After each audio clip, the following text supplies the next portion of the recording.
Okay, so we've made some progress, but I'd like to clean things up a bit, and I'd like to remove the hard-coded CORS configuration. Because right now you see we have the /API that's hard-coded, and also we have the localhost 4200 that's hard-coded. And so let's clean this up a bit and make use of some properties files for this. So I'll move down to my application properties file, zoom in here for a second,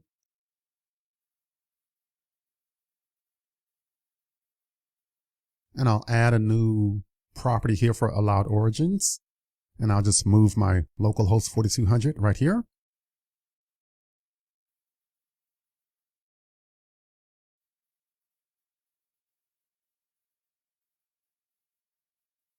And now just swinging back over to my data rest config.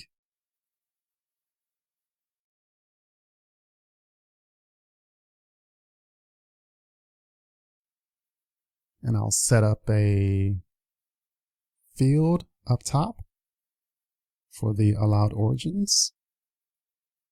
So this is a string array allowed origins, because there could be multiple. And I make use of the @value.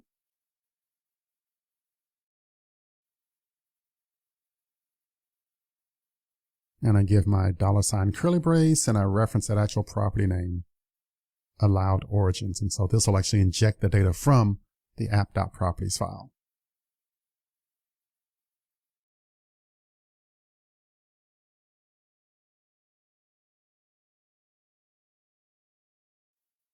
All right, so that part looks pretty good. So now we can use this new field here, the allowed origins, and we can reference it here in our code. So remove the hard-coded data, add our variable, our field, and we're A-OK. Good, I like it.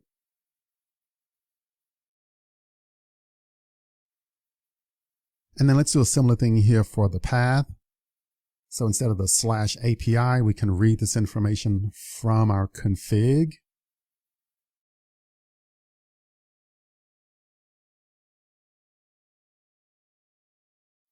So the config object that's passed into this method has a method getBasePath, and so it'll access the same information from the properties file for us.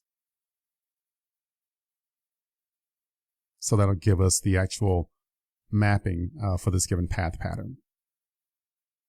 All right, so I think we've accomplished our task here of removing the hard-coded information from the CORS configuration setup. All right, so I'd like to go ahead and run this application and test it out just to see how these CORS mappings work out.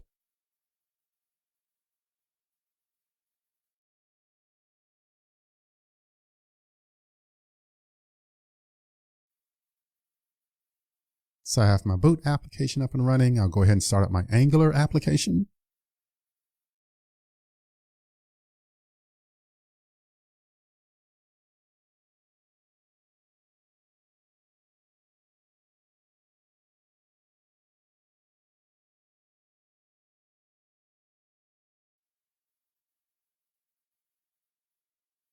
Alrighty, simply go and visit my application, and we're able to get categories over here. That's great, and able to get products. So this looks pretty good. So those configurations that we set up, those work out just fine.